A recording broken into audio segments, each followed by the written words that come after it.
கூட்டுறவு சொசைட்டி மூலமாக மட்டும்தான் கல் இறக்கணும், விற்பனை பண்ணணும்.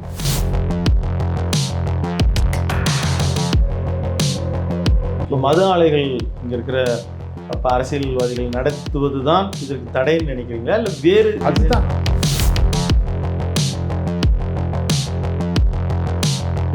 அணையிலிருந்து கல் இறக்க அனுமதிப்போம் அப்படின்னு சொல்கிறாங்களோ அவங்களுக்கு தான் மக்கள் ஓட்டு போடணுன்ற அளவுக்கு மக்களோட மைண்ட் செட்டை வந்து தயார்படுத்தணும்.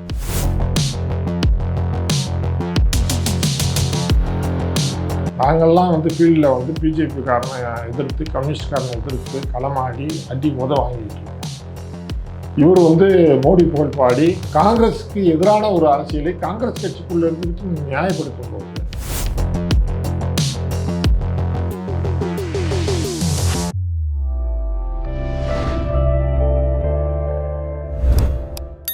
அறம் தமிழ் நேயர்களுக்கு இனிய வணக்கம். இன்றைய நேர்காணலில் அறம் இணையதழின் ஆசிரியரும் மூத்த பத்திரிகையாளருமான திரு சாவித்திரி கண்ணன் சார் வணக்கம். வணக்கம் சார். இப்போ வந்து நாம் தமிழ் கட்சியினுடைய ஒருங்கிணைப்பாளர், தலைமை ஒருங்கிணைப்பாளர் திரு சீமான் அவர்கள் தடையை மீறி கல் இறக்கியிருக்கார். இது பல எதிர்வினைகளை ஏற்படுத்தியிருக்கிறது. இது குறித்து நீங்கள் கட்டுரை எழுதியிருக்கீங்க. இந்த நிகழ்ச்சியை நீங்கள் எப்படி பார்க்குறீங்க? இது வந்து ஒரு நீண்ட நெடுநாளைய தமிழர்களுடைய இயக்கம். இங்கே வந்து பனையிலிருந்து கல்லை இறக்கணும். கல் வந்து ஒரு உணவு, அது வந்து நீண்ட நெடுங்காலமாக ஏழை எளிய மக்களுக்கான ஒரு உணவு தான். அது காலையில் வந்து ஏர்லி மார்னிங்கு நம்ம இறக்கின உடனே அந்த கல்லை குடிச்சிட்டு போய் வேலை செய்கிறவங்க அந்த காலத்துலேயே இருக்கிறாங்க, அந்த காலத்துலேருந்து இருக்கிறாங்க. இவ்வளவு சத்தாக இருக்கும், உடம்புக்கு ஆரோக்கியமாக இருக்கும். அது நேரம் ஆக ஆக தான் புளிச்சு அது ஒரு போதையாக இருக்கும். நீங்கள் அப்படி எடுத்துக்கிட்டிங்கன்னா உணவுப் பொருள்லேயே வந்து இதில் வந்து ஒரு 4% ஆல்கஹால் இருக்குது. ஆனால் இந்த டாஸ்மார்க் மாதிரி 48% ஆல்கஹால் இருக்குது. இல்லை, நம்ம அதோட ஒப்பிடாமல் இவங்க என்ன சொல்கிறாங்க, இந்த தேவையை இது பூர்த்தி செய்யாது, இந்த பெரும்பான்மையை தேவையை பூர்த்தி செய்யாமல் இது அதுலேயும் விசிக தலைவர் திரு தொல் திருமா அவர்கள் வந்து இதை வந்து மேலும் சில மருந்துகள் கலந்து போதைப் பொருள் ஆகிறதுக்கு வாய்ப்பு இருக்குது. மது தவறு தான், அதற்காக இதை நியாயப்படுத்த முடியாது. விவசாயிகள் வருடந்தோறும் இதுக்காக அவங்க கல் இறக்க அனுமதிக்க மாட்டாங்க. அப்போ இது நிச்சயமாக வேறு வடிவம் எடுக்க வாய்ப்பு இருக்குன்னு அவரோட சொல்கிறேன்னா, மருந்து கலந்து பண்ணுனா அது தீமை. நீங்கள் என்ன பண்ணணுன்னா, நீங்கள் வந்து டாஸ்மார்க் மது வந்து நீங்கள் எடுத்துக்கிட்டீங்கல்ல, பொறுப்படுத்திக்கிட்டீங்கல்ல, அரசாங்கம் அது பண்ணுதில்ல, விவசாயிகளுடைய கூட்டுறவு அமைப்புகள்கிட்ட இந்த கள் இறக்கக்கூடிய உரிமையை நீங்கள் கொடுத்துருங்க. அதுக்கு ஒரு அரசு அதிகாரிகளை மேற்பார்வையாளரை போட்டுருங்க. கூட்டுறவு சொசைட்டி மூலமாக மட்டும்தான் கல் இறக்கணும், விற்பனை பண்ணணும் அப்படின்னு அதனுடைய அந்த மேற்பார்வையை அரசு வந்து செக் பண்ணிட்டு தான் அது விற்பனைக்கு போகணும் அப்படின்னு ஒரு முடிவு எடுத்துருங்க. இது தப்பு நடக்காது, சரிங்களா? நீங்கள் ரோட்டில் போனால் ஆக்சிடென்ட் நடக்குன்றதுனால ரோட்டில் போகாமல் இருக்க முடியாது. எல்லா விஷயங்கள்லேயும் சில பிரச்சனைகள் இருக்கத்தான் செய்யும். அது எப்படி நம்ம களையிறதுன்னு தான் நான் பார்க்கணும். ஏன்னா நீங்கள் வந்து இது வந்து டாஸ்மார்க்கு மதுவுக்கு வந்து மாற்றாக டாஸ்மார்க் மது விலை மிக மிக அதிகமாக இருக்கனால அதை வந்து எங்களை அங்கே போக முடியல, அது சாப்பிட்டா உடம்பு கெட்டு போகுது, அது எங்களுக்கு வேண்டவே வேண்டாம் அப்படின்றவங்களுக்கு அவங்களுக்கு ஒரு சுய விருப்பத்தின் பேரில் இது வர்றாங்கன்னா அவங்கள தடுக்கக்கூடாது. அந்த விற்பனை பாதிக்கப்படுன்றதுக்காக இதை தடுக்கக்கூடாது. அதை நீங்கள் விற்பனை பண்ணிக்கோங்க. ஆனால் இது வந்து தடை பண்ணாதுங்க.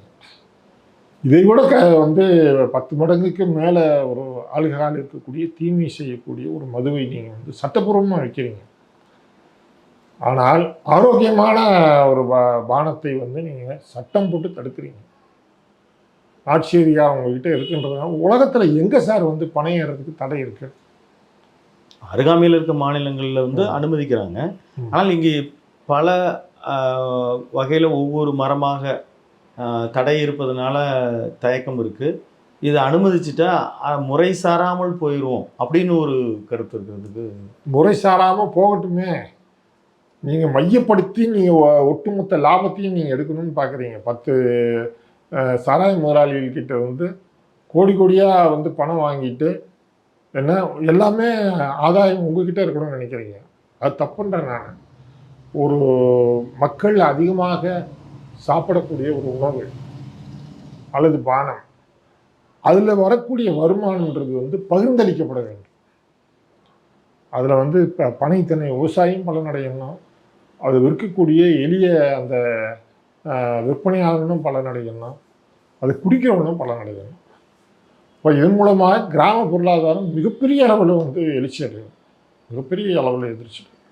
பனை வந்து அதிகமாச்சுன்னா நீங்கள் வந்து அந்த காலத்தெல்லாம் வந்து பார்த்தீங்கன்னா ஆற்றங்கரை ஓரங்களில் நிறைய பனை நாட்டி வச்சுருப்பாங்க. அது வந்து வெள்ள தடுப்பு மாதிரியான ஒரு மண்ணு காரணம். ஆமாம் ஆமாம், அது வந்து இயற்கையினுடைய பாதுகாவலர். அப்போ அது வந்து அது மட்டும் இல்லை, நீங்கள் வந்து இடி மின்னல் வந்ததுன்னா அதை கண்ட்ரோல் பண்ணுறதுக்கான இதாகவும் பனை மரம் இருக்குதுன்னு சொல்லி சொல்கிறாங்க. அந்த இடத்துல வந்து பெரிய சேதாரம் வராது, நிறைய பனையை வச்சுருந்தீங்கன்னா அது வந்து பெரிய சேதாரத்தை ஏற்படுத்தாது அப்படின்னு சொல்லி சொல்கிறாங்க. அப்போ இந்த மாதிரியான ஒரு இயற்கை சார்ந்த ஒரு விஷயத்தை நீங்கள் வந்து வலுக்கட்டாயமாக தடை பண்ணி வச்சுருக்கீங்க. ஏன் தடை பண்ணி வைக்கிறீங்க? தடை பண்ணுறதுக்கான நோக்கம் என்ன? அது ஏன் அராஜகமாக செயல்படுத்திட்டு இருக்கு? மது ஆலைகள் இங்கே இருக்கிற இப்போ அரசியல்வாதிகள் நடத்துவது தான் இதற்கு தடைன்னு நினைக்கிறீங்களா, இல்லை வேறு? அதுதான் இவங்க வந்து அரசியல்வாதிகளால் மது ஆலைகள் நடத்தப்படுகின்றன, ஆட்சியாளர்களால் அதனுடைய லாபங்கள் அள்ளப்படுகின்றன. அப்போ இவங்க எப்படி விட்டு கொடுப்பாங்க? எளிய மக்கள், எளிய விவசாயிகள், எளிய விற்பனையாளர்கள் அவங்க பலனடைகிறதை இவங்க வந்து தடுக்கிறாங்க. வாங்க கொடுக்கக்கூடிய இந்த கொடூர மதுவைத்தான் நீ சாப்பிட்டு ஆகணும். அதுலேயும் கூட தரமான சரக்குகள் எல்லாம் வந்து இவங்க வந்து மக்கள் வந்து பார்க்கவே முடியாது. டாஸ்மார்க்லேயும் தரமான மது வகைகளை டாஸ்மார்க்கில் வைக்க மாட்டாங்க. இவங்களுக்கு யார் அதிகமாக கமிஷன் தர்றாங்க, ஊழல் பணம் முறைகேடுகள் எங்கே கிடைக்குதோ அதை தான் வந்து விற்கிறாங்க. இது வந்து ஒரு அட்டுழியமான ஒரு இது. அதாவது உண்பதற்கான ஒரு பணம் கொடுத்து சாப்பிட்றவனுக்கு தான் வந்து என்ன சாப்பிடணுன்றதை அவன் தான் முடிவு பண்ணணும், நீங்கள் முடிவு பண்ணக்கூடாது. அப்போ இன்றைக்கி அரசாங்கம் வந்து அதை வந்து பண்ணிகிட்டு இருக்கு. மது என்பது நம்ம விரும்பினாலும் விரும்பாட்டியும் கோடிக்கணக்கான மக்களுடைய ஒரு அவசியமான ஒரு விஷயமா ஆயிடுச்சு சார். மது வேணாம், நல்ல விஷயம்தான். ஆனால் அதை நீங்கள் தவிர்க்க முடியாது. கோடிக்கணக்கான மக்கள் அதை விரும்புகிறாங்கன்னும் போது அது ஆரோக்கியமான மதுவாக இருக்கணும், தீமை செய்யாத மதுவாக இருக்கணும். அதனுடைய விற்பனையின் மூலமாக, அதனுடைய புழக்கத்தின் மூலமாக அனைத்து தரப்பினரும் பலனடையணும். இது எல்லாத்தையும் வந்து நீங்கள் வந்து கவனித்து பார்த்தீங்கன்னா பணங்களில் தான் வந்து நீங்கள் அலோவ் பண்ணுவீங்க. நீங்கள் இதை வந்து விருப்பம் படுறவங்களுக்கு நீங்கள் வந்து பார் வச்சு அதில் யார் வர்றாங்களோ கொடுத்துக்கோங்க. பக்கத்தில் கேரளாவில் எவ்வளோ பிரமாதம் நடந்துகிட்டு இருக்கு, ஆந்திராவில் எவ்வளோ பிரமாதமாக நடந்துகிட்டு இருக்கு. உங்களுக்கு என்ன பிரச்சனை? பாண்டிச்சேரியில் கூட இருக்கு. பாண்டிச்சேரியில், தமிழ்நாட்டுக்குள்ளே இருக்கக்கூடிய பாண்டிச்சேரியிலே இருக்கேன். அப்போ நீங்கள் எவ்வளோ சுயநல அரசியல்வாதிகளாக இருக்கு. நான் சொல்கிறேன், 2026 தேர்தல் சீமான் அவர்கள் நான் எழுதின கட்டுரை படிச்சுட்டு பேசினாங்க. ரொம்ப மகிழ்ச்சியாக இருக்குது சார், நாங்கள் உங்கள் கட்டுரையை தான் எங்கள் பிள்ளைங்கள்லாம் வந்து படித்து வைரல் பண்ணிகிட்டு இருக்காங்க அப்படின்னாரு. இது வந்து தேர்தல் வரைக்கும் உறுதியாக எந்த கட்சி நாங்கள் ஆட்சிக்கு வந்தால் பனையிலிருந்து கல்லை இறக்க அனுமதிப்போம் அப்படின்னு சொல்கிறாங்களோ அவங்களுக்கு தான் மக்கள் ஓட்டு போடணுன்ற அளவுக்கு மக்களோட மைண்ட் செட்டை வந்து தயார்படுத்தணும். அது ரொம்ப முக்கியமான ஒரு விஷயம். அப்படி மக்களோட மைண்ட் செட் அப்படி வந்துருச்சுன்னா பெரிய கட்சிகள் போட்டி போட்டுக்கிட்டு ப்ராமிஸ் பண்ணுவாங்க, நான் சொல்கிறேன் அப்படின்னு சொல்லிட்டு. அப்போ அதை நம்ம உருவாக்கணும். நிச்சயமாக தேர்தல் சாத்தியப்படுமா அல்லது அது என்னென்னு அந்த தேர்தல் சமயத்தில் நம்ம நிச்சயம் பேசுவோம். இந்த ஆப்ரேஷன் சிந்தூர் இதை வந்து பல நாடுகளுக்கு போய் என்ன நடந்ததுன்ற கருத்தை சொல்வதற்காக காங்கிரஸ் தரப்புலேருந்து சொல்லப்போனால் காங்கிரஸ் தரப்பு கொடுத்த லிஸ்ட்டு வேறு, ஆனால் அதையும் மீறி திரு சசி தரூர் அவர்களை தேர்ந்தெடுத்து அவர் போய் அது சிறப்பாக தான் அவர் பணியை செஞ்சுட்டு வந்திருக்கார். ஆனாலும் மல்லிகார்ஜுன கார்கே அவர்கள் வந்து நாம் வந்து நாடு முக்கியம் அப்படின்னு அனுப்பணும், சில பேர் மோடி தான் முக்கியம் அப்படின்னு சொல்கிறாங்கன்னு சொல்லி அவர் நேரடியாகவே ஒரு ட்வீட் பண்ணியிருக்கிறாரு.